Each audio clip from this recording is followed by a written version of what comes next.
안녕하세요. 자유교회 이진우 목사가 보내드리는 아침 묵상입니다.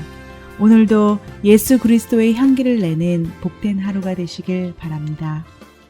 9월 13일 월요일 아침 묵상입니다. 오늘은 이방인에게도 생명 얻는 회개를 주셨도다 라는 제목으로 사도행전 11장 17절로 18절의 말씀 묵상합니다. 그런즉 하나님이 우리가 주 예수 그리스도를 믿을 때에 주신 것과 같은 선물을 그들에게도 주셨으니 내가 누구이기에 하나님을 능히 막겠느냐 하더라. 그들이 이 말을 듣고 잠잠하여 하나님께 영광을 돌려 이르되 그러면 하나님께서 이방인에게도 생명 얻는 회개를 주셨도다 하니라. 성령과 동행하시는 은혜로운 한 주간 되시길 바라며 월요일 아침 묵상 시작합니다. 오늘 묵상하는 말씀은 개인적으로 매우 중요하게 여기는 말씀입니다. 어느 때보다 더욱 집중해서 묵상해 주시기 바랍니다. 베드로가 이방인 고넬료의 초청을 받아 그의 집을 찾아가 복음을 전하고 세례를 베풀므로 고넬료와 그의 일행들이 그리스도인이 되었습니다. 베드로가 가이사랴에 있는 고넬료 집에서 모든 사역을 마치고 예루살렘으로 돌아오자 베드로를 기다리고 있었던 것은 환영이 아니라 비난이었습니다. 할례를 중요하게 여겼던 예루살렘 교회 교인들 가운데 일부가 할례받지 않은 이방인에게 복음을 전하고 세례를 베푼 베드로를 비난한 것입니다. 베드로는 자신을 비난하는 자들에게 지금까지 있었던 모든 일을 자세하게 설명하고 결론으로 강조한 것이 오늘 묵상하는 말씀입니다.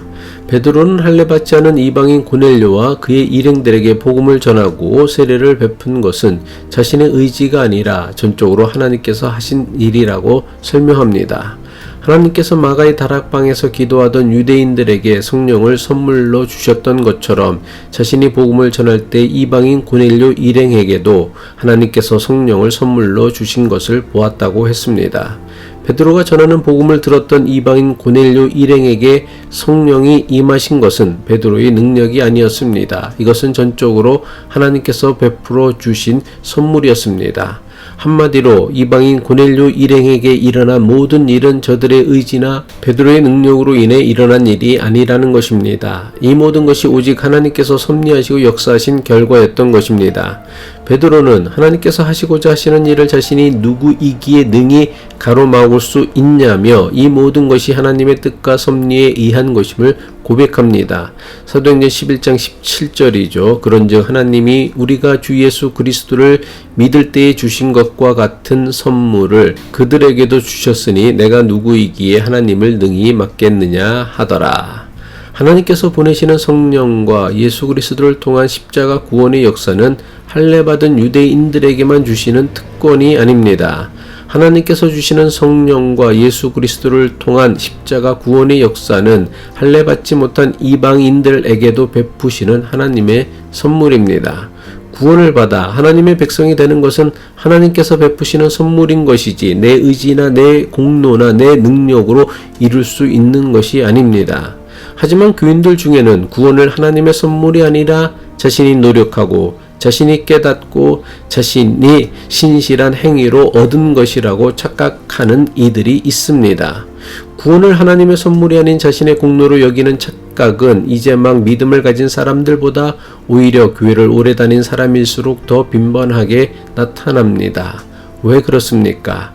지금까지 자신들이 해왔던 신앙생활을 하나님의 특별한 은혜로 여기지 않고 하나님을 위한 희생과 헌신 또는 수고쯤으로 여기기 때문입니다. 자신을 위한 신앙생활을 마치 하나님을 위해 또는 교회를 위해 희생하고 수고하는 것으로 생각하니 여기에 특권의식이 생기고 자신의 믿음을 자랑하는 마음이 생기는 것은 너무나 당연한 결과입니다. 착각하지 마시기 바랍니다. 지금까지 우리가 신앙생활 한 것은 하나님을 위한 희생과 수고가 아닙니다. 거룩한 하나님의 백성으로 살게 하신 하나님의 은혜이며 선물입니다. 할례를 자랑하던 일부 교인들이 왜 베드로를 비난하는 일에 앞장선 것입니까? 자신들이 받은 할례를 하나님께서 베푸신 특별한 은혜로 여긴 것이 아니라 하나님을 위한 희생으로 여겼기 때문입니다.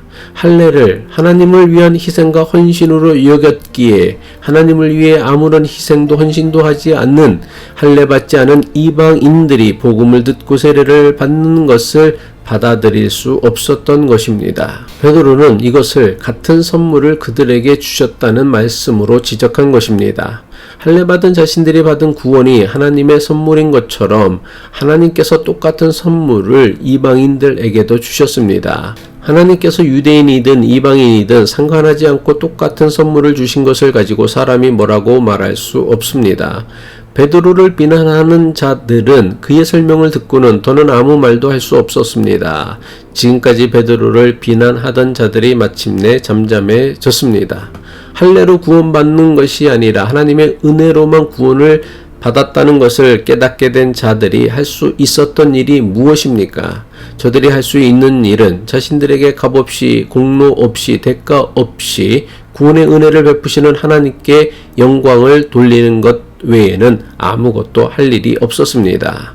사도행전 11장 18절 전반부죠. 그들이 이 말을 듣고 잠잠하여 하나님께 영광을 돌려 이르되, 베드로의 설명을 들은 할례를 자랑하는 자들은 베드로를 비난하던 그 입을 다물었습니다. 대신에 자신들의 입을 열어 하나님께 영광을 돌리며 하나님께서 이방인에게도 생명 얻는 회개를 주셨다며 하나님을 찬양하였습니다. 사도행전 11장 18절 후반부죠. 그러면 하나님께서 이방인에게도 생명 얻는 회개를 주셨도다 하니라. 여기서 생명은 육체의 생명을 뜻하는 것이 아닙니다. 구원받은 자가 누리는 영원한 생명을 뜻하는 말씀입니다. 이 말씀에서 주목해야 할 것은 영원한 생명이라는 구원을 누리는 길은 할례가 아니라 회개라는 것을 사도행전은 분명하게 가르쳤습니다. 이것은 회개를 해야만 구원이라는 영원한 생명을 얻을 수 있다는 말씀이 아닙니다. 회개를 해야만 영원한 생명을 얻을 수 있다고 한다면 할례를 받아야만 하나님의 백성이 될 수 있다는 할례자들의 주장과 조금도 다를 바 없습니다. 여기서 말한 생명 얻는 회개의 정확한 의미는 생명을 향한 회개입니다. 다시 말해 인간이 회개함으로 영원한 생명이 비로소 그제야 주어지는 것이 아닙니다. 이미 영원한 생명이 예수 그리스도의 은혜로 우리 모두에게 임하여 있습니다. 따라서 회개를 하면 구원이라는 영원한 삶을 얻는 것이 아니라 회개를 하면 이미 주신 것을 이때부터 누리며 살게 된다는 것입니다. 얻는 것과 누리는 것을 혼동하면 안 됩니다. 예수 그리스도의 십자가 은혜로 모든 사람에게는 구원의 은혜가 주어졌습니다. 하지만 모두에게 주어진 구원의 은혜는 세상의 가치를 버리고 하나님 나라의 삶으로 그 인생의 방향을 회개한 사람만이 누릴 수 있습니다. 마치 하나님께서 모든 사람에게 은사를 주셨지만 모든 사람이 은사를 누리고 사용하지 않는 것과 같습니다. 여기서 회개는 입으로 자신의 죄를 고하고 후회하는 것이 아닙니다. 이것은 자백 또는 고백이라고 하지 성경이 말씀하는 회개는 아닙니다. 성경에서 말씀하는 회개는 돌아서는 것 또는 방향을 바꾸는 것을 의미합니다. 사도행전에서 말씀하고 있는 생명을 얻는 회개는 이전과는 전혀 다른 새로운 삶을 사는 것을 의미합니다. 예를 들면 이렇습니다. 우리가 전기 스위치를 올리면 그때부터 발전소에서 전기를 만들어 우리 집에 전기를 보내는 것이 아닙니다. 전기는 이미 우리 집 스위치까지 와 있습니다. 그래서 스위치를 올리기만 하면 동시에 전구가 켜지는 것입니다. 마찬가지로 할례받은 유대인이든 할례받지 않은 이방인이든 삶의 방향을 예수 그리스도에게로 전환하기만 하면 누구라도 예수 그리스도께서 이미 베풀어 주신 구원의 삶을 누리며 살 수 있는 것입니다. 그래서 구원은 자기의 수고나 공로나 능력이나 노력으로 얻는 것이 아니라 이미 주신 것을 누리는 것이기에 베드로는 하나님의 선물이라고 한 것입니다. 기도하겠습니다. 우리에게 베풀어 주시는 구원의 은혜는 내 은혜나 공로 또는 능력이 아닌 하나님의 선물임을 깨닫게 하옵소서. 우리 모두에게 선물로 주신 구원의 은혜를 위해 우리가 해야 하는 것은 이미 주신 구원의 은혜를 날마다 누리며 사는 것임을 깨닫게 하옵소서. 예수 그리스도의 이름으로 기도합니다.